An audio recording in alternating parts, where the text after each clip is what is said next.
So we should go to the new chapter. We should go to the new chapter, and Mel can listen because Mel, you already just reviewed it, right? I just read it. Yep. Yeah, Zelbath. But my dad ain't here. He's on an expedition. Are you puny humans? I've never seen your kind before. You really do scurry around. You're adorable. Wait, did you say your dad? Are you Harold's kid? Even on an expedition, you can still get in touch with him. What's your name? Loki. Okay, Loki. You're going to do as I say. Go back home right now and get someone to contact your old man. There's a message. You tell them to pass it on. Loki is gravely wounded. Return to Elbaf at once. Huh? Since when do I have to listen to what humans have to say? All right. Plus, it's not like my dad would come back home just because I got hurt. Stop ordering me around, you little weakling. Rock sword attacks were famous for blasting everything in sight, like a gigantic hammer or cannonball. No! There, what did I just say? Loki's gone and gotten wounded. Oh, pause for a minute. Pause for a minute. Did you just almost give Blackbeard's No. It says right there, Voha. So instead of Zeha, I'm going Voha. I'm just putting a little more. No, but you did your proper acting for it in a I'm giving him a Blackbeard-esque voice because he's his dad. This madman had crossed Harold's path at the Reverie 1 year. 5 kings have been attacked and captured. It's an abduction. They were taken by a large man dressed in black. The lives of kings are no threat to Mu. I suppose not. But your holy land is in a panic. Oh, fuck. This is so baller. In a historical anomaly, someone infiltrated the Chamber of Flowers at the very core of the Holy Land. And then we get a ... from Gunko, followed by, and you'll never guess this, another ... from Gunko. All right, now it's your turn for 2 pages. The man described himself as a worshipper of Davy Jones. He did not do anything more than this, as he knew he could not. But before he departed, he left a warning. I will be back right here. Naturally, word of this incident never saw the light of day. But as it happened, one other man infiltrated the Holy Land at the same time. Look at him! He's far bigger than a giant! I desire him for a slave. No, he should be killed and stuffed for display. Guards, protect your liege! Hot! Fine. The talks are off! I apologize for the trespassing, but is this really necessary? Don't let the king abductor get away! No, that wasn't me! The admirals had been defeated. His attacker went to the palace. Be wary! Huff, huff, huff. He must be the one who kidnapped the kings. I'm not going to be the fall guy. I'll seize him and... He must be the one who kidnapped the kings. I'm not going to be the fall guy. I'll seize him and... A giant in the Holy Lands? Is this guy lost or something? Well, that's pretty radical. Harold swings a big sword at Rox, who jumps in the air and blocks it. See, this is what I'm saying, guys. This is what I'm saying. The subgenre of Elbaf is metal fantasy, because this is the most metal panel in all of One Piece, and I think that is a genre inspiration, not just happenstance. You have a giant guy with horns and a rock star blocking the giant sword. There's lightning. Like, this is absolutely metal fantasy. Giant clash between them, close-ups of the faces. This clash between strangers eradicated any sign of others for 5 kilometers. Name yourself. I am Harl. I'm Rox. Aim at the town with the next blow. They capture us, they'll turn you into a slave. What? Why? Don't do it. Oh, don't think. Just do it. That's the opposite of what I said. Yeah! And then... Which way is Elbaf? The new world's that way. Ha ha ha ha. If you survive, let's meet again, Harold. Never. I don't consort with villains. What? You jumped off? The Navy Admiral that Rox had just struck down perished of his wounds despite emergency measures. After his many crimes of the day, Rock's name was launched into infamy, and his deeds stunned the rest of the world. Then it shows, dead or alive, Rock's back. Sometime later, he attacked a ship laden with heavenly tributes en route to sacred Marijois. Not only that, he destroyed the Gate of Justice and fled once again. With the ship and the money, an initial base to work from, Rox dove into the pirating business. I think if you jump off of the highest point in the world, that dive is really the right word. Like, if that's your action that launches you into piracy, that's a true verb. Excellent. His activities were always hostile towards the government, but his first target was actually another ship. In the pirating world, there had long existed a famous and merciless game. No fucking way! Crews. Oh, we're going into Davy back, baby. The Davy back Rox theory is true! What did I say many years ago? The Davy back fight consisted of various competitions in which pirates gambled the fate of crewmates and flags. Rox made good use of this game to assemble a very solid lineup for himself. They've got someone amazing. You guys are going to be shocked. At this point, his motley crew. I mean, that's a term. They even call it motley crew. I mean, it is fair. However, we don't know. Like, that term probably wasn't used in Japanese. His motley crew of miscreants flew no flag, and that was when. That's it. All right. They arrived. Oh, this double spread is fucking off, dude. I love this. Orist Castle, Elbaf. I hurried back as. Okay, wait. Who's speaking? Oh, it is Harald. I hurried back as soon as I could. But you're already nearly healed up. What a relief. I know you're a very strong boy, Loki, but you should stay away from the underworld. You're lucky you only fell from a cliff this time. There are plenty of other dangers that could befall you there. Can't believe Dad actually came back. That was just a coincidence, right? He wouldn't come back to see me. Truly doesn't believe he can be loved. That's so sad. Rocks! And now we have Harald talking. I've heard all about your exploits. What are you doing here? I've been dying to see you, pal. You should join me, Harald. The world government's not going to hear you out anyways. Didn't you learn that lesson last time? Sure. I appreciate the feast. There's a gangster-looking guy behind him. That's him. We got another guy eating, looks like big grapes. Great for him. He's huge, says the woman who apparently had a son with Whitebeard, so we know her type. So that's the king of Elbaf, says Whitebeard. I mean, yeah, he's just Whitebeard's commentary as a Rox member has just been floating around going, so that's, like, just observing what's in front of him. Harald. Nonsense. The day I team up with a band of infamous rogues like you is the day all our allies lose faith in us. What? So you'd rather be ground beneath the world government's heel? I'm looking for a way to avoid that. We ought to be equals, every one of us. That's Harald, by the way. I do a very similar voice because, I don't know, vibes.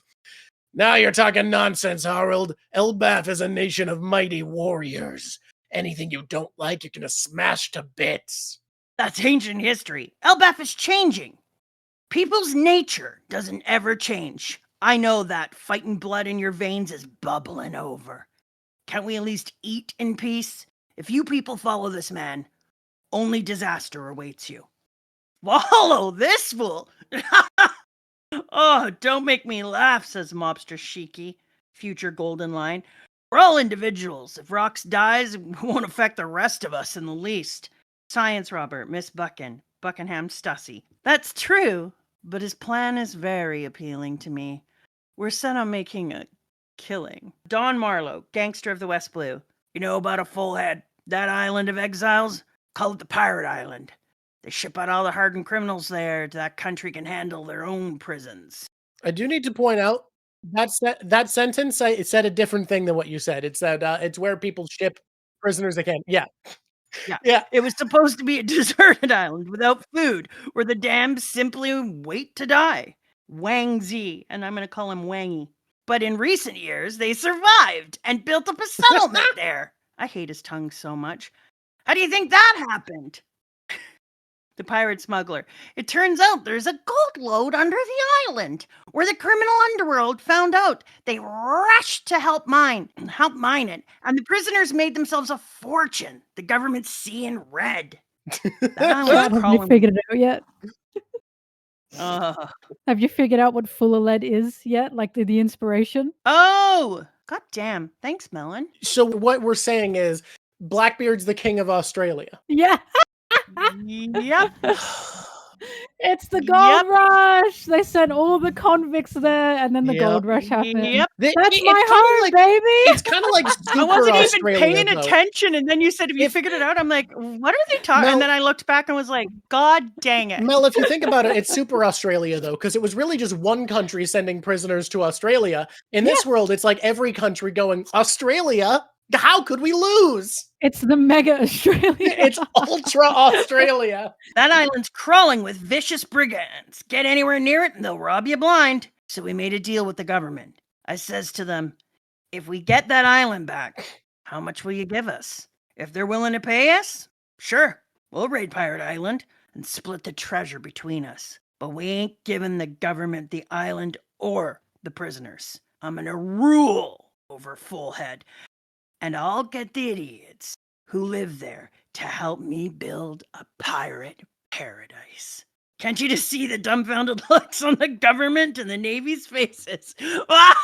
I want to point out two things here. First of all, we look at Wang Zhi. It is known in lore already, he became the leader of Full Lead. So either he took over after Rox died, which is my assumption, or he somehow successfully betrays him. But I think Rox too strong for that, basically. And second of all, I feel like if I were Tekking 101 right now, I would feel such mixed feelings to finally see Wang Zhi when he's the only guy that's been hyping Wang Zhi. He's been talking about him. He's been aware of him. He brings him up all the time.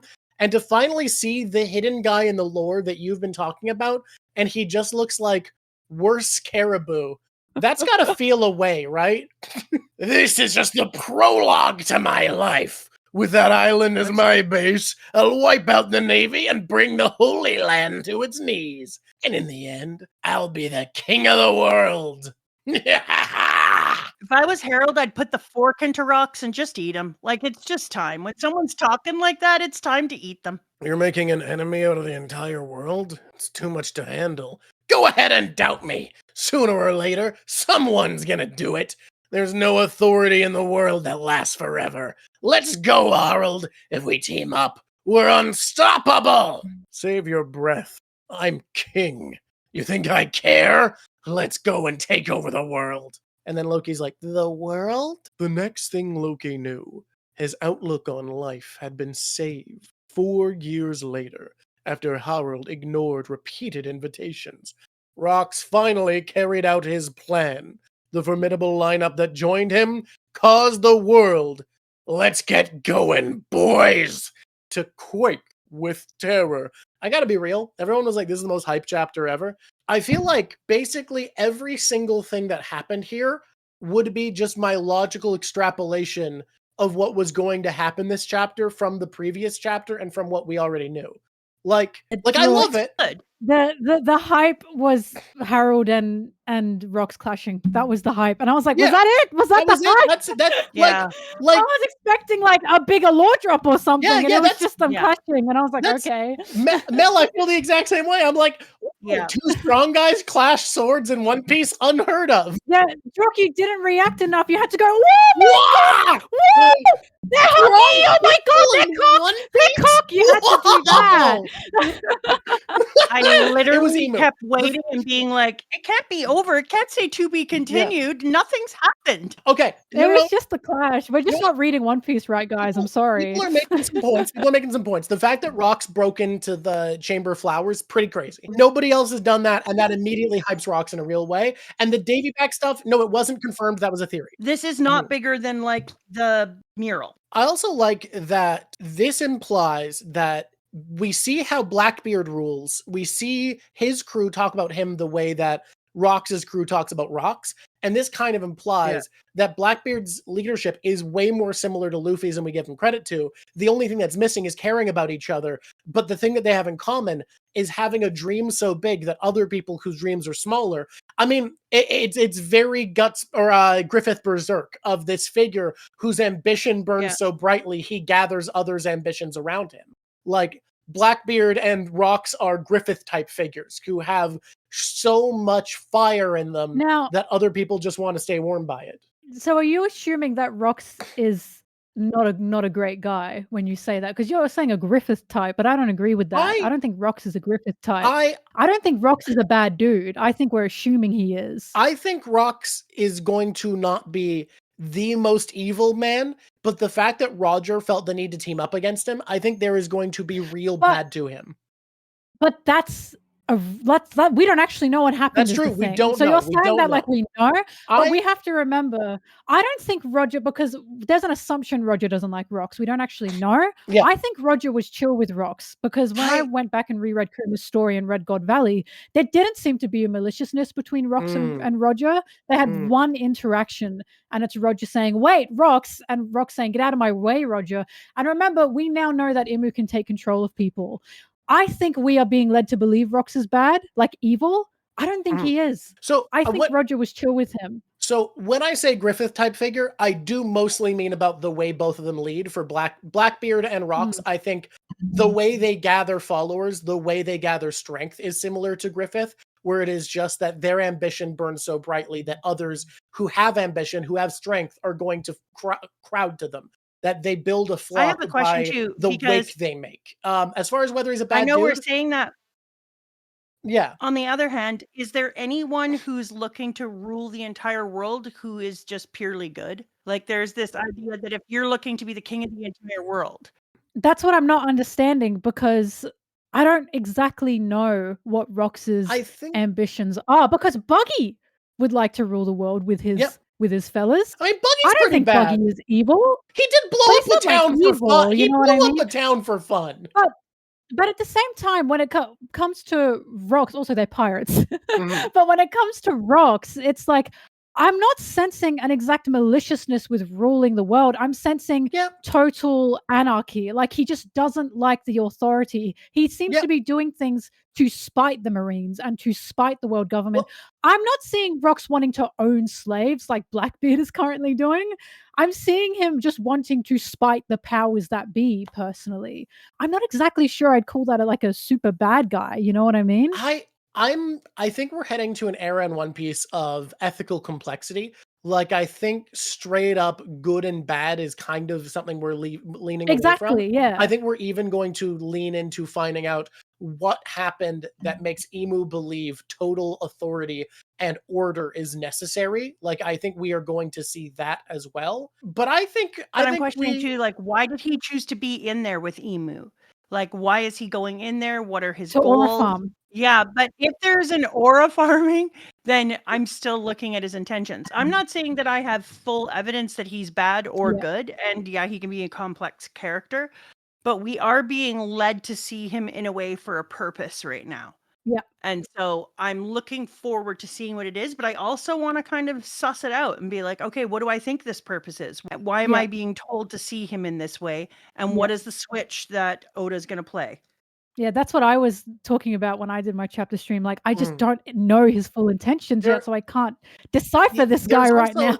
We're doing a political video soon. We've been talking about the plans for it, and something we just brought up, or that I just brought up to my mom, we've been talking about, is the idea that Blackbeard is not just someone who sees the world as a world where the powerful get to make the rules and get that power is all that matters. He's just right and understands that's the way the world already is. And I feel like Rox is very similar, that he understands power is the only reason the world government is the world government. He has this objective knowledge that, there's no like inherent truth to the order they impose. There's no inherent necessity of it. It just is that they're currently the strongest. And I feel like that philosophy is one that leads to believing that that can be changed, that you have the power to shift that. I'm curious to see. I don't think he's going to be a good guy. I think that the fact alone that he is scheming enough, that he can think step by step enough and do cruel actions like beat a child to unconsciousness to lure his father back so that he can get him to join his crew. That type of thinking alone leads me into the position of like, I don't think he's going to be a good guy. But I also don't think we're in an era of One Piece where we're going to see people as just bad anymore. Luffy hit Momo, but he didn't hit Momo to trick somebody. He hit Momo to teach Momo a lesson, to help Momo be better. That's very, very different. Yeah. And I think is really interesting is that Rock and Blackbeard and Luffy, it's something that I talked about before, but it's interesting to see the three things side by side like this, all have leaderless resilience, where if their crew all talks about the idea of there's an empowerment over dependency, that each member of the crew is able to act independent of the head. Unlike some of them, like I always said, the reason that I thought Whitebeard's ruling was weak and colonial is because he has to be there in order for people to be protected, and he has to be leading the peace or everything else falls apart. So his protection, quote unquote, of Fishman Island was bullshit. He owned their safety and everyone had dependency. And theirs has scalability and sustainability to it, where you can continue to grow your crew and your people without worrying that it'll fall apart, as long as all of them understand that they are trusting the process, not necessarily the leader. So it's that shared vision for truth that you were talking about, but it's a shared vision that if the person who's quote unquote heads it goes away, because everybody else had a share in the dream. And that's really interesting because that's how we meet Blackbeard. He was talking about a man's dream never dies. And in order to make that true, it has to work that if the man dies, the dream is still alive in others. And that's kind of how they lead. So Sinam, I'm just going to do a correction real quick. She's not saying there was loyalty, just sustainability in the fact that it is a system that encourages individual power. So if Rox dies, someone else has the power. And I think you see that in the fact that, like, how are the Whitebeard pirates doing now? He was the guy. He was the era. It was called Whitebeard's era. And all of his captains are in retirement, defeated, washed up. Whereas Rox's crew, all of them became legends. All of them became power in their own right. And I think that comes down to it being genuinely an expectation that you need power to be worthy of loyalty.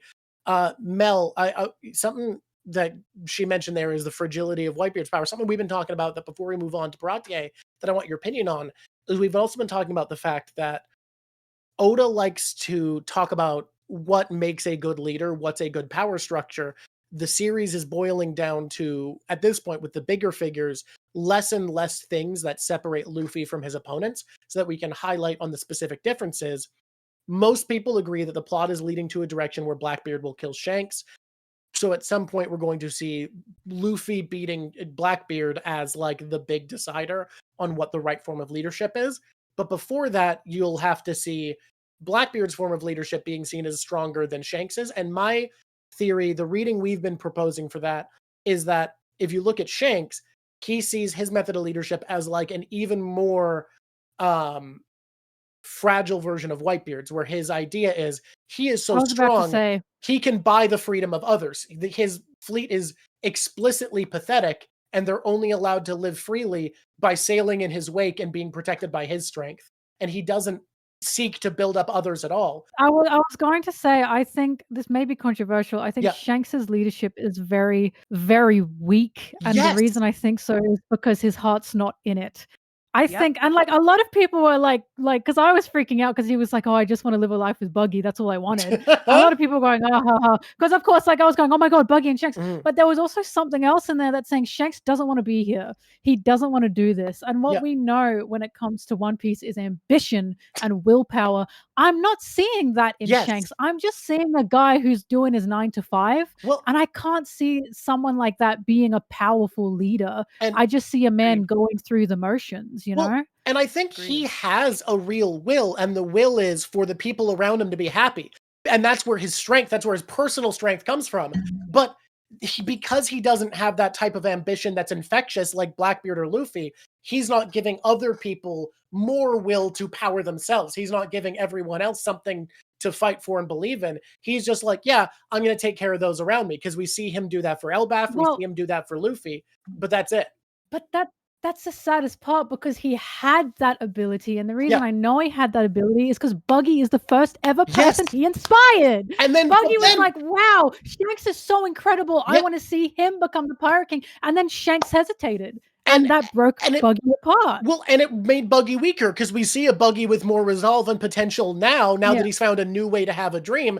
But it's the exact opposite, where instead of making someone stronger, he destroyed someone by not taking on that inspiration. Whereas Luffy, we see after Dressrosa, everyone starts to pour belief into him more and more.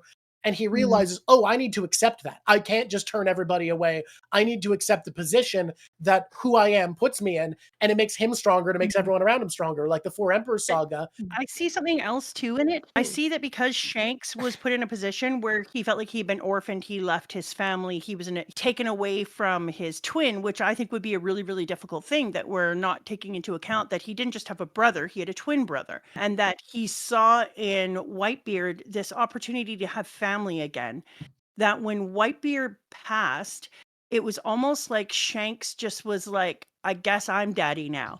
Yeah, I gotta take it on. He doesn't want to be. But he doesn't want to be daddy. Like he liked being a kid, and he doesn't have it in him to be the zaddy. And so instead, he's out there trying to take over the world and protect people, but instead of being able to even inspire them to care for themselves, as far as like a Whitebeard, who I think didn't do that enough, he doesn't even have that in him. And he's like, I guess I'm giving up all my aspirations and all my things because I've got a zaddy. And you can also see it starting to happen a little earlier when he decided to give Luffy his hat. The hat. I was about to say, he didn't have the ambition that Roger had, and he knows that. Already, he's saying, I know that I'm not going to be the one. I might not even be the two. And so I'm giving this hat to Luffy because Luffy's going to be the one who actually brings it over the line. And I'm just going to be in the background helping to facilitate and smooth some edges Luffy might not even know exists. Also, I'm sorry, I'm kind of derailing. There is something I have to bring up because I don't really know what to do with this. When it comes to Rocks and Blackbeard, and my chat was talking about the chapter on the stream when I did my stream, there are still fundamental differences in how Blackbeard and Rocks work, because a lot of people are equating them, obviously, because father and son, right? You're meant to. I have this belief, though, that Blackbeard thought Rocks wasn't good enough. I don't think Blackbeard actually had this, like, idealization of Rocks. I think he thought Rocks was either too stupid or too soft, personally. One of the reasons I think that is because Rocks fucking despised the world government, hated the world government, wanted nothing to do with them. He was even going to trick them. But Blackbeard, on the other hand, worked with the world government. He actively worked with them and worked under them for a while as a warlord. I can't ever, to trick them, but I don't think Rocks has made a deal with them, yes, but he's still like, but this is nothing to me. I don't know. I think they would see it as, I think he sees it as the same. But working as a warlord for the world government is insanely different, even if you're tricking them and just like, okay, I'll take the island. You know what I mean? He did it for like a week just to gain access to Impel Down. Like it's not like he did real work as a warlord. He like got the title, broken Impel Down, lost the title, and now wants to join a proper kingdom. But he has explicitly said just so that he can go to the Reverie. And now that we know Rocks knows about Emu, and now that we know that Blackbeard has the ability to pull devil fruits out of people, I think it's just so that he can get into the chamber with the darkness fruit.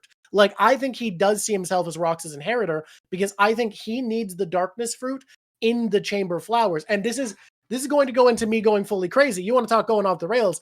A thing I've been believing since the mural is that the roots of the two trees are the underworld of dreams, beliefs, souls, and demons in One Piece. I have evidence. This sounds insane, but that Emu as the king we both said it. Yeah, we have. It feels right. It feels right, but if you don't have the context of all the reason we believe it, we can't go into all that. I genuinely think that his fruit is effectively a fruit that embodies what Emu really is, and that Blackbeard can do something if he gains access to this stump of the Sun Tree Eve, which in my opinion is the flower garden, which I think when Blackbeard's saying, or Rocks is saying, I'll be back there, I think he was going to be back there when he could make use of that garden, when he could have the fruit. So in my mind, I'm actually reading it as the opposite. I think that he has the same ambition as Rocks. I think maybe he's a different man, obviously. He's got different values, different priorities, different methods, but I think he does see himself as carrying on the will, especially since he's calling his flagship the Saber of Zebek. Like, that to me feels like a statement of intent that he's carrying on this same ambition, and we've seen these actions taken that would help him get in, like wanting to become a nation to join the Reverie, stealing the appearance of an Elder Star. Like, there's enough happening here that leads me to believe, I genuinely believe that his goal is to get in to the flower garden, which in my opinion is the stump of the sun tree that got chopped down when Emu took over, which is what we see on the mural with Emu being lifted up by Zunesha. And I think he'll be able to use the darkness fruit to suck up devils from the underworld the same way that he can suck the devil fruits out of people to gain something infinite power, rule the world, etc., etc., etc. Yep. And one other thing, I just sorry. wanted to show you a translation before we moved on, because I put it in because Lav stuck in Zebek in Vietnamese for some reason. I guess because Zebek came up as being Vietnamese. Wait, this is... But no, Lav, I really looked at it, and if you put Zebek in with a capital X, it comes out as German car. But if you put it out as a small X, it does come out as buggy as a translation. I just did it 3 times. But did you notice that Zebek's poster looked like buggies? I was going to bring that up. It does look just like buggies. Here's the thing. I do think, because I do think Buggy and Rox have a connection. And I was thinking about why here, why now? Because I remember thinking, why in the world are we being introduced to Rox as Blackbeard's dad? What the hell is the correlation with this in this arc? Yes. Then I remembered Elbaf is about brothers. We've had so many brother introductions in Elbaf. We have Loki and Hyduden. We have Shamrocks and Shanks. And now it's very possible that we might get another 2, which might be Blackbeard and Buggy. I honestly think it's very possible that might happen. And Buggy and Blackbeard might be 2 sides of Rox. I think there's meant to be 2 different sides of Rox's person. But also, I'm not fully on board, but I'm not against it either. I'm right in the middle. If it happens, neat. If it doesn't, fine. But it explains a lot, because it's this idea that one son was kind of took himself away and ended up becoming really good friends with Shanks, and was able to look at Shanks as this big brother role who he loved and respected, and would feel disappointed in Shanks if he went off in a different direction, who didn't see himself as having the same power, ambition, and strength as his brother, and wasn't cared for or thought about in the same way as, say, a Blackbeard character. Like it has a lot of meshing. It would be better to me if they didn't know they were brothers than I would. No, I agree. And also the fact, because it's just, I'm trying to find, like all the themes within One Piece, and there's a lot of with fathers and sons and brothers as well. Because I was also like, why the hell is Shamrock being introduced in Elbaf? Oh, because brother to Shanks, and then we have brothers Loki and Hyduden, and Loki and Hyduden are half brothers. So I'm looking at Buggy and Blackbeard, and I'm going, are they half brothers too? Is that what Oda's trying to do here? You raised a very good point here. I could absolutely see it, and the fact that so many brothers are being introduced, and the fact that you split down his face in the middle and the wanted poster, it really does feel like a lot is hinting in that direction. Wouldn't it be funny if it's just Buggy D Clown, some other pirate, and it's like, turns out he's the father of Kaido, and Kaido and Blackbeard are brothers. You know what, everybody? Top character of the arc, and you have to pick a different one. Everybody go. You don't get to pick first, then. I'm not picking first. Melonteee gets to pick first. Oh, Rox, he killed Marines and Admirals. I have to give him an ups for that. One ups, you know? All right, Momo, you're next. It's Stussy. It's Stussy because out of this entire thing, thank you, Ozzy, when I saw Stussy show up, I was like, I just love you so much, Stussy. Every time you show up on this page, my dopamine goes up by 44%. Okay, what's yours? Go ahead. Drop it up. Top character of the arc is, I'm so tempted to say Wang as a bit. I was gonna give it to Harold. I'm gonna give it to Loki. Loki here is what gave me belief. I love that for him. Other than Rox, because I can't pick Rox because we said we wouldn't. I'm gonna give it to Loki. Loki felt really motivating in this for me. Wang just made me. It's very funny for Tekking to be the only person who hyped up this guy forever, and we see him, and he's worse Caribou. That makes me happy. That's another name for Wang Ji. He had some other name. I can't remember. He's had different translations. Because apparently the real pirate, Wang Ji, got translated as Ochaku. Because apparently Ochaku is like the Japanese name for the Chinese pirate Wang Ji. And because of that, some translations use Ochaku. And you might wonder, why do the Japanese call Wang Ji Ochaku? I don't fucking know. I have no idea. I don't know You why might be Japan wondering. decided Wang Chi needed a different name. They just chose that. You might be wondering, but I'm also wondering, so I can't tell you. That is a fucking know. worldwide wonder. For asking. They decided to name the wait. real pirate Wang Chi after the fucking My Hero girl for some reason. I don't know what to tell you.